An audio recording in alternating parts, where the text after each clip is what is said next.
Thank you, Donald, and good evening, everybody. Well, the big summit, of course, coming up this Thursday evening. 28 heads of government will be there in Brussels with, of course, Mr. Juncker and Mr. Barnier and civil service characters like Martin Selmayr. They'll all be there on Thursday, and we've kind of been expecting a big, dramatic showdown. But perhaps, rather sensibly, the government have decided, and the European Commission have decided, to get the whole thing, as far as the UK is concerned, done and dusted before then, which is why David Davis went out to Brussels yesterday, and there was a press conference this morning, and a transition deal, or as our Prime Minister calls it sometimes, an implementation period, has been agreed. The European Union's chief negotiator said it was a decisive step, and he announced that the transition will end on New Year's Eve 2020. He did admit, though, there's still a lot of work to be done, including important issues like the Northern Irish border. We do have to make progress on a couple of points of divergence which are of primary importance. First of all, the governance of the withdrawal agreement and questions related to Ireland and Northern Ireland. Well, that was obviously Barnier through an interpreter. And David Davis was there, and he was telling reporters in Brussels that the implementation timescale post-withdrawal would give businesses the stability they had asked for. And the one victory perhaps here, the UK will be able to strike trade agreements with other countries during that period. Our teams have worked hard and at pace to secure the terms of a time-limited implementation period that gives the certainty demanded by businesses and citizens across the European Union and United Kingdom. I presume the logic of the certainty decided by businesses means that actually, this transition deal could last for 30 years. I mean, is this the Brexit we voted for, folks? Let's just look. What are the upsides on today's deal? Well, the upside for Theresa May, I suppose, is that we're now allowed to start talking about trade. Yes, we haven't even got round to that yet. The other upside is we will be able to talk to other countries during that period of time and talk about future trade relationships. But what are the downsides? Well, the downsides are that the Prime Minister has agreed that Northern Ireland will have full regulatory alignment as a backstop. So if they can't reach an agreement on the Irish border and how they're going to monitor it or police it, we will have full regulatory alignment, which means effectively Northern Ireland would stay part of the single market stroke customs union. Something Theresa May told the House of Commons no British Prime Minister could ever accept. But in principle, we've accepted that's there as the backstop.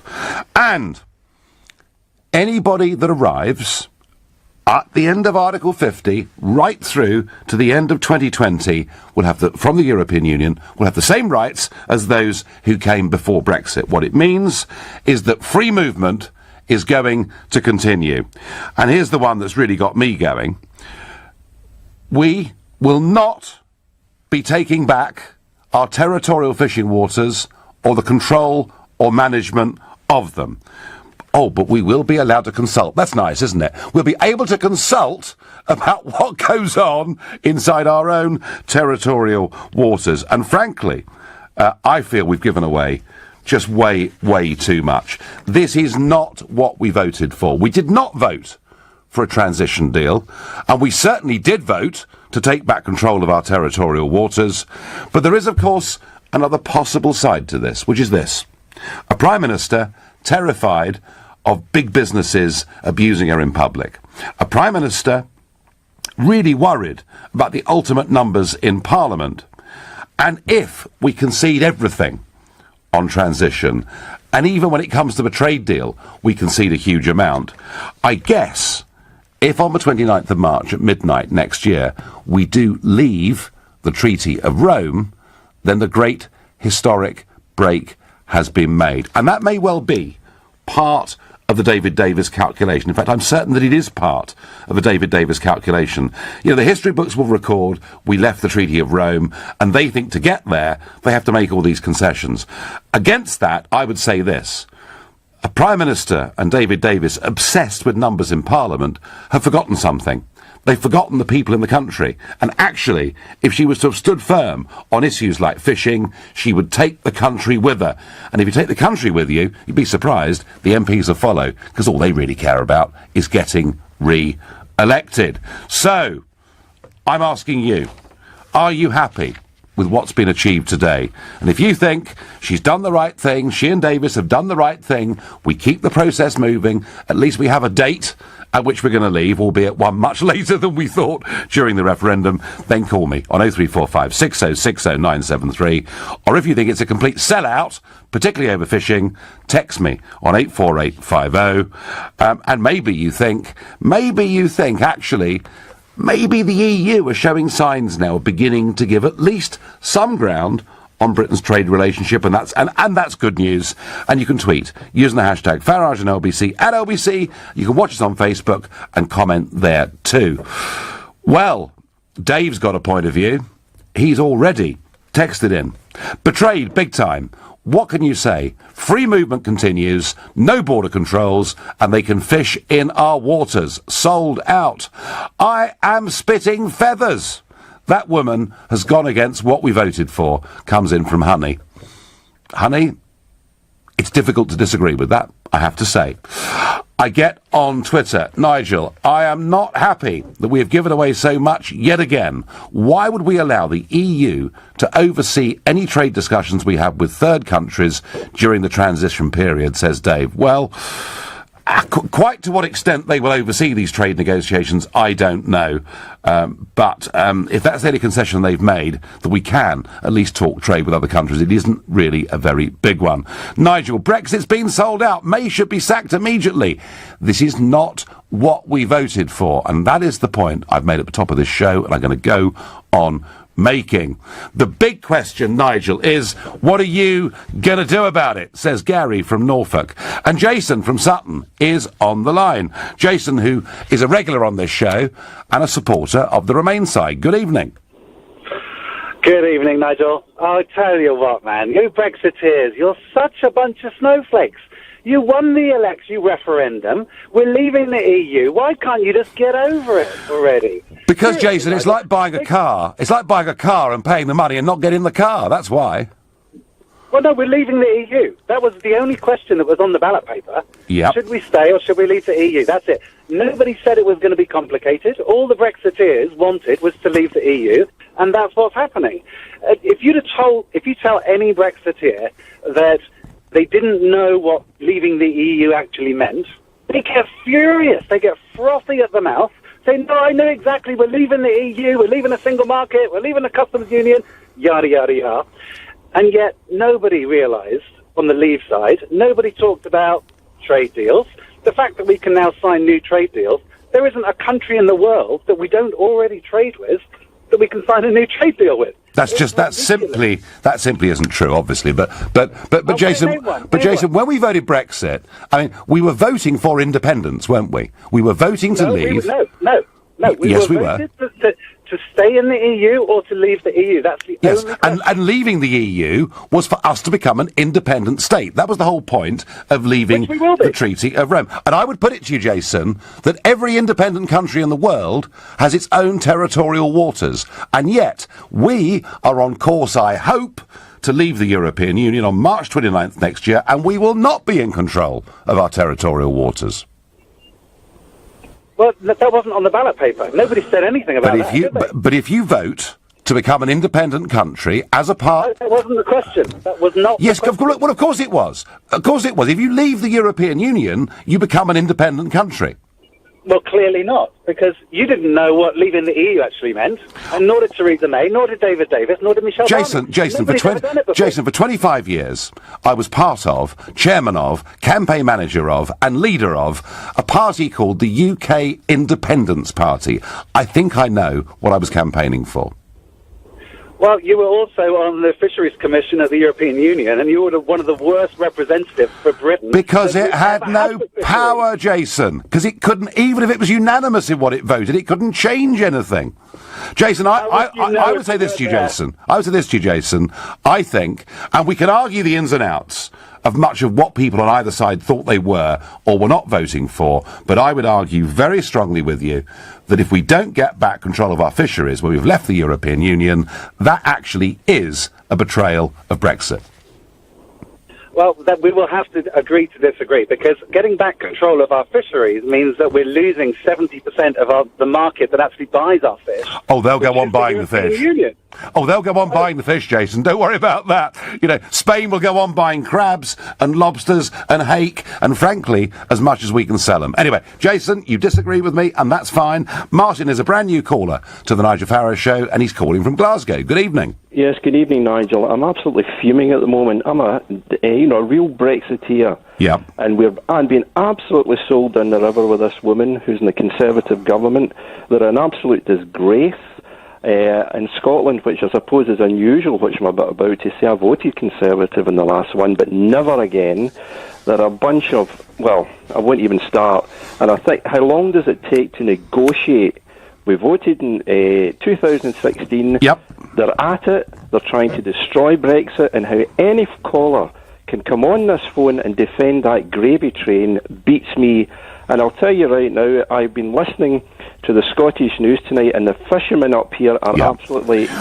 Well, do you know, of all the parts of the United Kingdom, Martin, it's Scotland that has the most to gain from leaving the European Union with its fishing industry. Scotland could be like Norway, across the other side of the North Sea, and it is, I think in terms of Scottish interest, a terrible sellout. And I wonder, Martin, you're a Conservative voter, I wonder whether one or two of those Conservative Scottish MPs might give Mrs May a seriously hard time over this. Well, I'll tell you, Ruth Davison was on the Scottish news tonight, and they've been telling the fishermen, oh yes, we won't do that, we won't do this. Yep. Now, look, we can see clearly what's happened here. And it was said many times, that Theresa May is obviously a Remainer, her heart's not in it, our government are a disgrace, and I've had enough, and it's time we needed somebody with a backbone to stand up to that EU and just say, right, that's it, enough.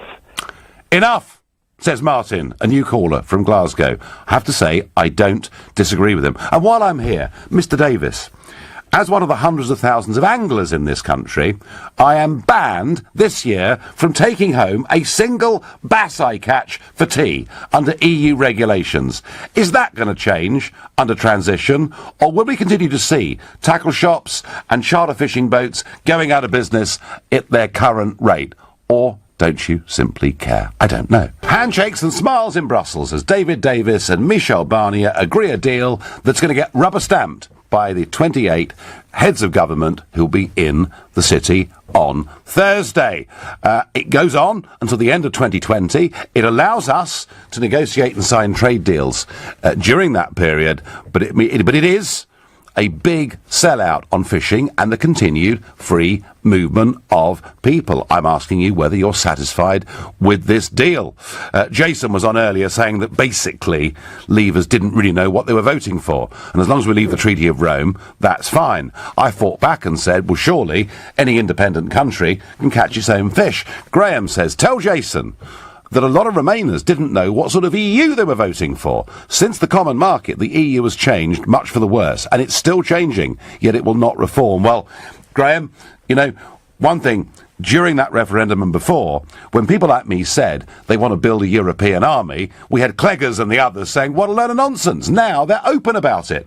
They want, by 2025, an army, a navy, an air force, and a foreign policy without veto. So, the EU is not set in its current structure, and its aims to centralise more deeply. Shirley says on Facebook, transition deal is meaningless, given nothing is agreed until everything is agreed.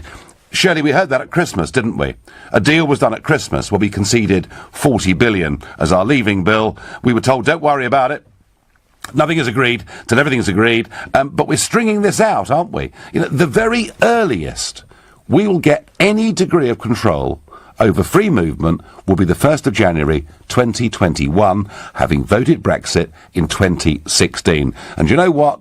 I wouldn't put all your chips on that happening either, not with this lot in charge. Alan says, I don't think Brexit is going to happen at all. Well, Alan, we'll have to see. We're due to leave the Treaty of Rome on March 29th next year. Simon says, I welcome more hard-working EU citizens. Well, Simon, we all welcome hard-working, law-abiding EU citizens, but not in limitless numbers. That was really one of the biggest messages coming out of that referendum. Jay says, I did not vote for a transition period. I voted to leave, not to be get tied to the EU for years to come. Jay, that is exactly what I voted for as well. Jeff is on the line from Edmonton. Good evening, Jeff.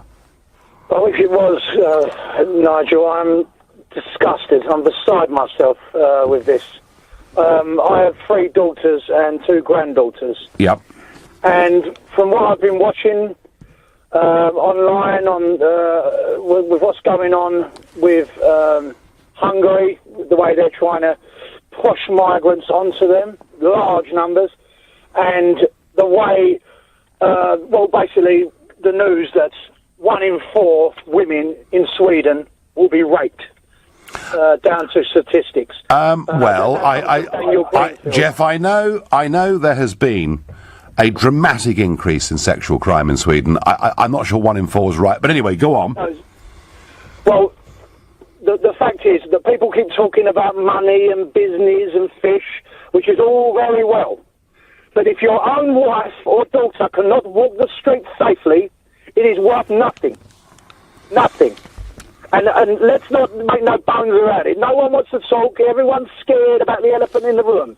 Let's be real. Let's talk the truth. Because I know the BBC won't say it and people don't want to talk about it through fear of racism. I'm not racist. My wife is black. Okay? How much more evidence do you want? I'm telling you now that I want my wife to be able to walk down the road wearing a skirt and not be harassed by Middle Eastern men and Somali men who haven't been trained in etiquette, who do not know the meaning of how to treat a woman. And all this money talk and business talk means nothing. Nothing at all. If we don't give this under wraps. But Jeff, Jeff, Jeff, that is not, and I understand, you're making a point about cultural integration and some that come into the country, but do bear in mind that in theory, we have control of non-EU migration, and we've dramatically failed with that too. So this isn't just about Brexit. This actually is about a failure of British governments to get a grip, isn't it? Yes. It's a replacement programme for the indigenous people all across Europe. Well, Jeff, are you suggesting... I know you can't agree with me. Are you suggesting that this is... OK, Tony Blair, one of his senior advisors said, that we want to rub the noses of the right in diversity. Do you think this is a deliberate, willful project to totally change the population through EU immigration? Yes, and anyone who wants to read about it, all you have to do is look up the Kalergi plan. Well, I've heard about this, Jeff. I don't know whether I believe that, but where I would agree with you is, and there are differing degrees of this and differing concerns about this, but we did vote to take back control of our borders, and during transition we won't be doing so. Thank you. Nigel in Bromley says, is the fishing rights deal permanent, or can we control it after the transition period? Nigel, we were told we control it at the end of Article 50. Now we're told it'll go on for another 21 months. And if this lot are in charge, they are so spineless, they will not take back our territorial waters. Of that, I'm convinced. We need a government with some guts. Alan is calling from Walsall. Good evening, Alan. Evening, Nigel. Pleasure to talk to you. Pleasure to talk to you. I've met you a couple of times in Dudley and whatnot, so yeah, it is. Well, thank you, Alan. Are you satisfied with what's been done today? Oh, I am not now. I'm absolutely disgusted with what's come out today. It's absolutely disgusting. And you know what, Nigel? I think it's a plan to reverse Brexit, because come 2020, we're going to have another general election, and who do you think's going to get in?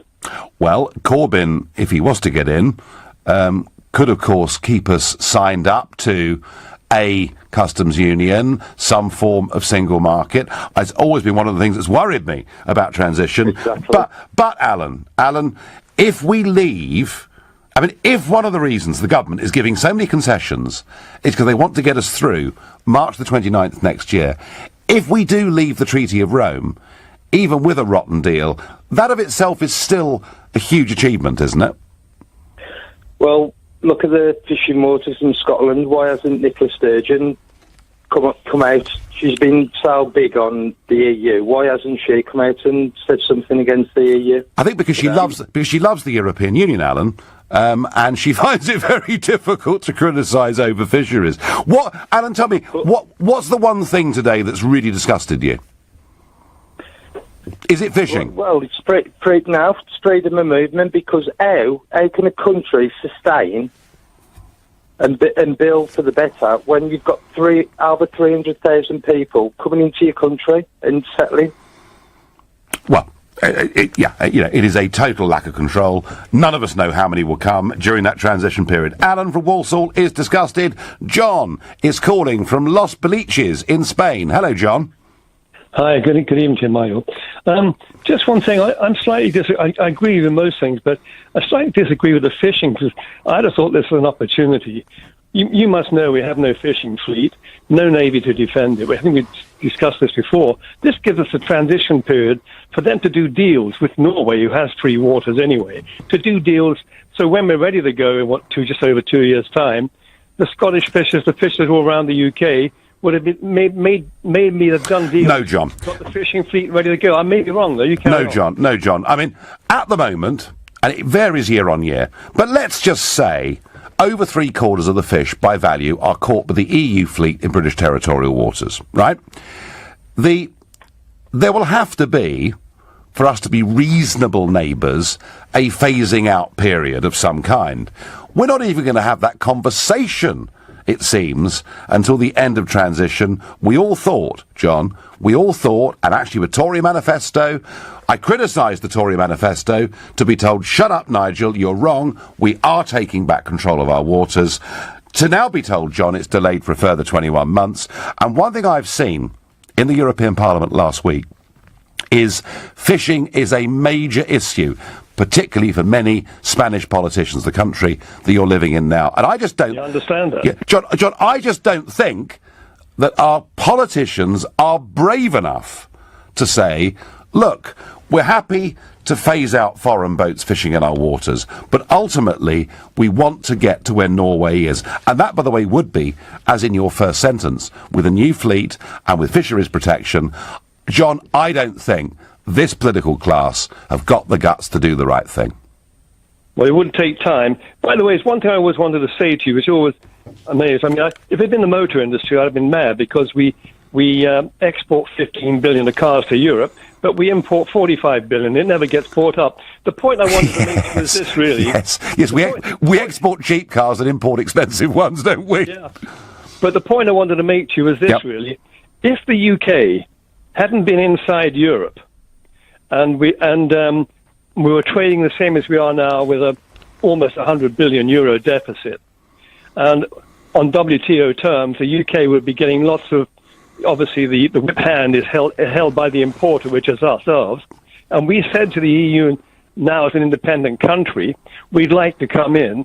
They would bend over backwards to get us in. They'd say no payment for 10 years, or whatever the case may be. But of course, our politicians don't seem to understand that if that would be the case. And the Remainers never tell us. If we did remain, we've already been told we would lose our rebate and other things at all. I mean, I don't understand. And we'd have to join a European army. John, we're out of time. I thank you for your call. That was John from Spain. You're listening to the Nigel Farage Show. It's handshakes and smiles in Brussels today as a UK transition deal is agreed. It'll last until the end of 2020 and be rubber-stamped by the leaders of the 28 nations when they meet on Thursday night in Brussels. Meanwhile, Boris Johnson has been in Brussels as well today. He met the NATO Secretary-General Jens Stoltenberg to discuss the Salisbury poisoning. The Foreign Secretary says he welcomes the strong support from UK allies and that progress has been made on looking at ways to counter threats from Russia. working together, we discussed this in the EU just now, working to tackle disinformation that comes from Russia, a lot of the fake news that's pumped out. Tackling hybrid warfare, as Jens has just said, one of the key things that NATO now has to consider. And of course, looking at how we go after the money.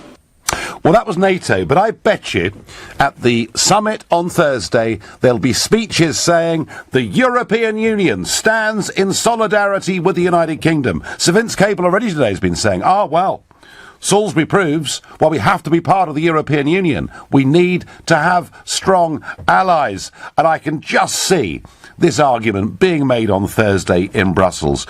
And also the threat from Russia. What are we going to do? Well, I've no doubt that we'll be hearing from many joining the European army would be the right approach to this. I don't believe that.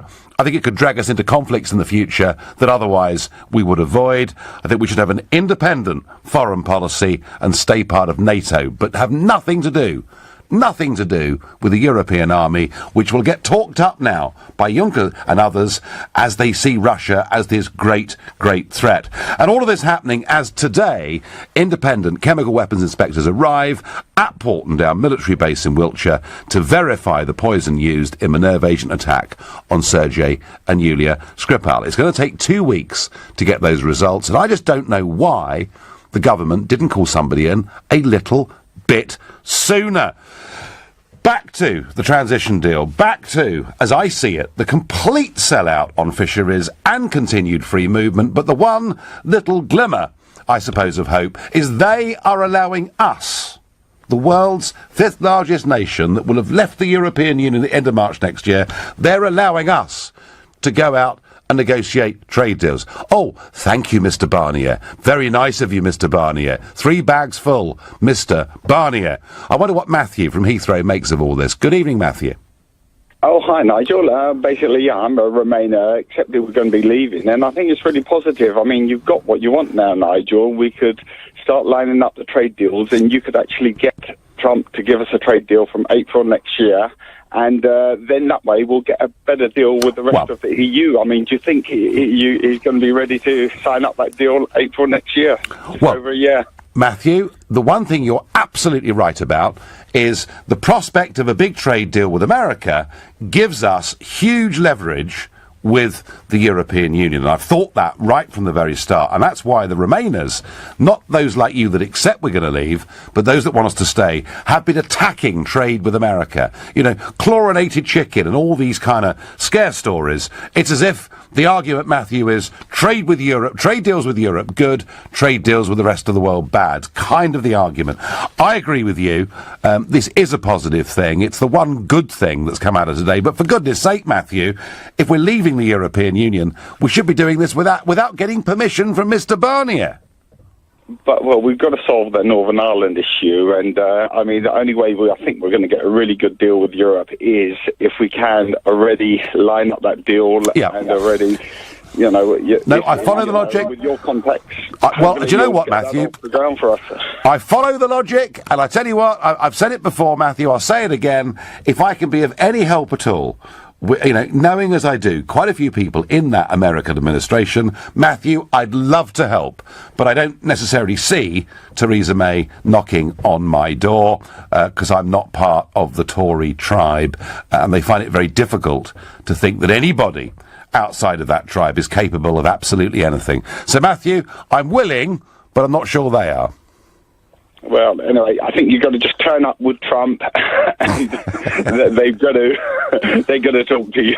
Well, I was with him. I was photographed with him 3 weeks ago, Matthew. So, if they want any evidence that there is some degree of relationship there, there it is. But Matthew, your big point is right. Actually, you know, if we can go full steam ahead with this and show that the world is queuing up to talk to us, and they are. Australia, Canada, America, and who knows, you know, dozens of countries want to come and talk to us. We're a big and important market, and if we can get that absolutely going on steroids, it improves our bargaining negotiation towards the end of now 2020. Thank you, Matthew, for your call.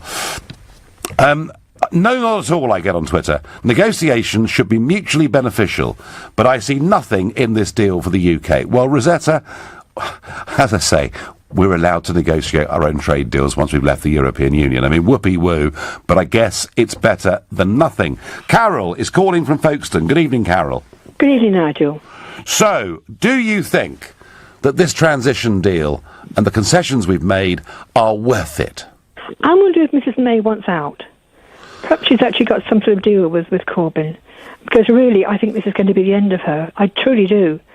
I mean, look, I talked to quite a few people, and there's a lady whose father has his own fruit and vegetable department, quite a large shop. And he maintains the quality of fruit and vegetable coming over, for example, from Spain and France, since we actually said we're going to leave the EU, is really, really poor. You know, they're making us pay for it. And as regards our fishermen, we owe it to our fishermen. We owe it to our farmers to actually let them have their own livelihoods back again. Well, Folkestone Harbour is a pale imitation of what it was in decades gone by. Absolutely. And that's not because of declining fish stocks, although fish stocks change, and you know, you have good decades for one species and good decades for another. But frankly, I mean, you know, of the cod quota in the Eastern Channel, which is exactly where you are there in Folkestone, the British fleet are allowed to catch 7%. That's right, folks, 7%, and France gets 75%, and the rest is divided up between Belgium and the Netherlands. So, Carol, I don't know. I mean, tell me, are the fishermen in Folkestone, in your view, going to make their voice heard? Because they need to. I hope so. I really do hope so. I mean, we're right behind them. But I was also going to say to you, you know, we're going to have all of these immigrants coming in. Our infrastructure is at breaking point, for goodness sake, Nigel. Our medical services and our schools, they're really, really struggling. But Carol, if you make a link between our rapidly rising population and open-door immigration and public services, that makes you an extreme bigot. In fact, you should not be allowed to air that opinion, because that's what I've come up against, Carol, over the last few years. Well, that's what I am, then. Okay, yeah, I get it. Thank you very much indeed for your call. But that is true. If you try and make a link between the rising population and a shortage of housing, you literally get howled down. I know, 'cause I've been there.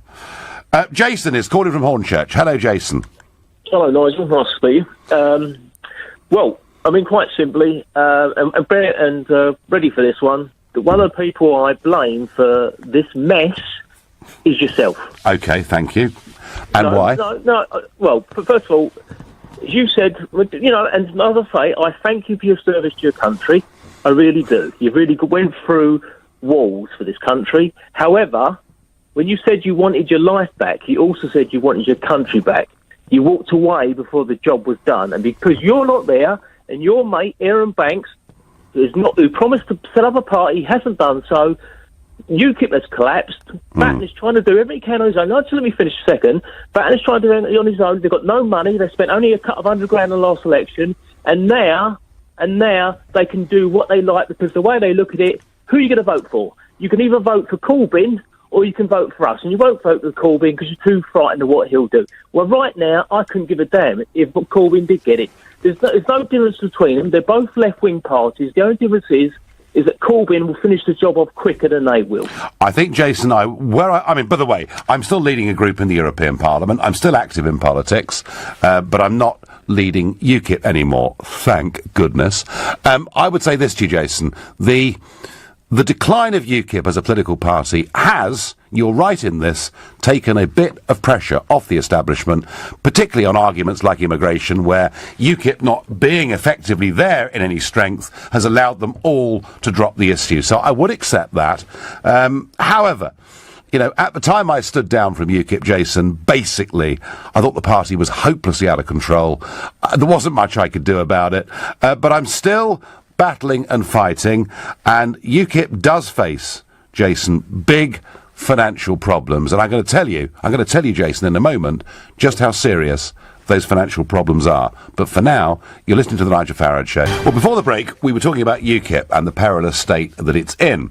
I made the point, politically I couldn't wait to leave it after the referendum, because I felt it was being run by a volunteer NEC who were out of control. But money has been the problem. Gerard Batten, the acting leader, and goodness me, there've been a few since I went, sent out a letter last week saying, look, we need money, otherwise we may not survive. And today, there is really a bit of a bombshell. This involves Jane Collins, MEP. She's from the Yorkshire and North Lincolnshire region.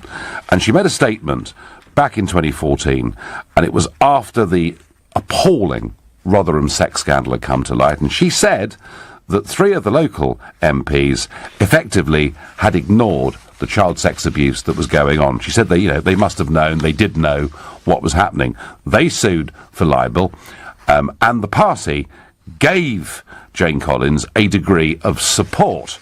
A judge today has ruled that degree of support should be £175,000, which UKIP has to pay within the next 2 weeks.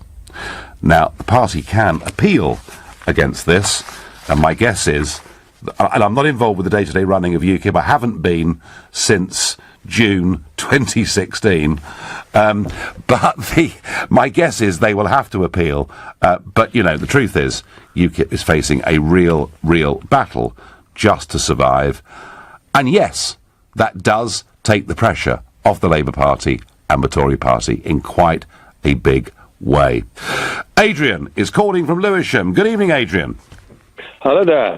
So, we have a transition deal. We're allowed to negotiate trade deals, but we've had to give a fair few big concessions on things like fishing. Do you reckon that's a good deal? Well, I think, to tell you the truth, Nigel, is whether it's a good deal or not, basically you are having to come to terms with 2 concepts that you've never had to deal with before. One is the exercise of power, which you've never had, and the other one is reality, and giving people the truthful messages, which you've never had. And in fact, all the promises all the promises you made in the referendum, we won't have to pay anything to leave. Wrong. Oh, no, we don't. No, Adrian, we don't have to pay anything to leave. Yes, we do. No, we don't. Happen, Nigel. No, we don't. Hang on, Adrian. We're not hostages. We haven't got to pay him a penny. The fact our Prime Minister has agreed to is a separate issue. Of course she's agreed to, because she recognises power, as you don't. When have you seen one of those films, Nigel, where somebody picks a fight with 27 other people and wins? It doesn't happen like that in real life. It just doesn't happen. Well, thank God. Thank God. You can talk. Thank God in 1940, Adrian. Thank God in 1940 we had a leader who said, you know what? The fact the others have all gone down like a lot of dominoes, we're not going to do the same. Adrian, we don't have to. In 1942, the Americans do anything. Which, funny enough, you promised. You said that Trump would give us a trade deal within 3 months, back in January of last year. Yes. That's nowhere near even starting. It's not. Oh, Adrian. Trump can't make Adrian, he would. He wanted to do a trade deal with us. But he didn't. Because we... Oh, dear. Because we said no. Why didn't he? He's the most powerful man in the world. Because we said, I'm sorry, because our Prime Minister had to say, I'm sorry, Mr. Trump, but we're not allowed to, because the headmaster, Barnier, has said we can't do this until much later on. And we're now supposed to be grateful that from April 2019, we can talk to Trump about a trade deal. Adrian, the point about a sovereign nation can do what the hell it wants to do. Whether those things are in its interests or not is, of course, a separate debate. But I absolutely refuse to accept that I told people in that referendum anything that wasn't true. No, you told people things that were not going to come true. The idea that we can walk away paying nothing means that the UK doesn't stand up to its obligations. As a nation, we simply fail to do things that we have already agreed to do. In other words, we welch on a deal. That is not the country that I'm in. Well, Adrian, they owe us money. You would like to be, but it's not the country that I'm in. I'm in a country that I want to be in a people that meets the commitments that it's made, not that welches on them because it wants to do that. Well, we won't go to Welsh on the deal because, of course, we have There is a 7-year spending round of the European Union. It ends, of course, in the middle of 2020, but they also owe us money. Adrian, I'm not going to row about this. Frankly, we should have just called it quits on the money. The reason we're paying 40 billion is effectively we are not leaving the single market. We're staying in the single market, and effectively what the 40 billion really is 4 more years membership fees for us to be part of the club. That's really what she's done, isn't it? The truth is coming home to roost, Nigel. It's about power.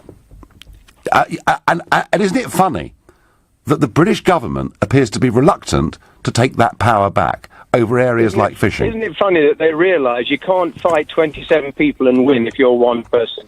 That's the reality you're having to deal with, Nigel, and it's just not happening for you, is it, mate? It's just not happening. Not with this Prime Minister, Adrian. I would agree. We need somebody a little bit stronger. Barry from Tamworth says, I suppose Bob Geldof, on hearing the news that we are not going to protect British fishermen, will release another record entitled I Like Mondays. Bob Geldof, of course, on the Thames in 2016, telling British fishermen what a great deal they had under the Common Fisheries Policy, and a few of them squirted in with water. I'm surprised even worse didn't happen that day on the Thames. I'm pleased overall that it didn't, I must say. Charlotte is calling from the Forest of Dean. Good deal or bad deal, Charlotte? A very bad deal, Nigel. I'm absolutely incandescent here. I think we've yet again been sold down the river, and this is Brexit in name only. They've given away every single thing that we voted for, and they've just capitulated and rolled over, and I think it's a disgrace to us, and it's an insult to the 17.4 million people who voted Brexit. Charlotte, that view is really, really very, very clearly expressed. Do you think your friends and family who voted Brexit, I mean, will they feel this as strongly as you do? Well, to be honest with you, I persuaded my sister to vote Brexit, and she's made me pay for that every single day since. And I think my mother and stepfather voted Remain. Yeah. Because I think, they're not very politically motivated, and they believe everything that the BBC tells them. But, I voted Brexit, and I feel that there's 17.4 million of us who today are just staring into an abyss. We've got no political party who is there and standing for us. Mogg's not said anything. Davis has gone native. It's a complete and utter shambles. And the thing is that I live in the Forest of Dean, and you've had a lot of people talking about immigration and everything else. There won't be any Forest of Dean if they build any more damn houses here. Well, we've got to build lots more houses, Charlotte, in the Forest of Dean and elsewhere, because we're going to have a population that continues to rise by about 500,000 people every single year, 3/4 of which is directly down to the immigration policies pursued over the last 25 years. And none of that with the EU will change during the transition period. Charlotte, thank you. Charlotte, they're incandescent. Dawn says, if Jacob Rees-Mogg was PM, we'd be out by now. Well, only if Jacob Rees-Mogg could get a majority in Parliament to support that. And that is the one limiting factor. It's the one thing I'll say in favour of David Davis today. Maybe he has to give all these concessions to get us out of that Treaty of Rome at the end of March next year. Maybe. I still think it's the wrong approach. I still think stand up strong, take the country with you, and Parliament would follow. Raj says, where does this 40 billion come from? Seriously, Raj, it comes from you, matey. It comes from the taxpayer. That is how it works. Anthony is calling from Strawberry Hill. Good evening, Anthony. Good evening to you, Nigel. I've got a little situation tomorrow. I've got 50,000 fish, and I'm just wondering if anybody knows where Teresa is tomorrow. I'd like to deliver it to her. You've got 50,000 fish, Anthony, have you? Yeah, I'm thinking I'll do away with it, and as a tax loss and as a bit out of date, I thought I'd deliver them to Teresa somewhere. Does anybody know where she is? Anthony, we are not French smallholders or protesters, and we do not support the dumping of manure. I was going to deliver. I'm going to lose any case. We can't, I spent millions of pounds investing into the fish industry, and next thing I know, I've got to wait another 2, 3, 4 years more before I can get my return back. Is it a sellout of the fishing industry, Anthony? Well, a sellout is it? Well, that's a polite way of saying it. Yeah, there is, but I can't enter the other words I'd like to say. But, No. No, and we're before the watershed. Anthony, I thank you. Well, I have to say that during this transition period, what will happen in both the commercial fishing industry and in the angling industry, still the biggest participant sport in this country, is many more people will go bust and go out of business because our government hasn't got the guts to stand up and represent what Brexit voters wanted. Independence means taking back your waters. You've been listening to the Nigel Farage Show.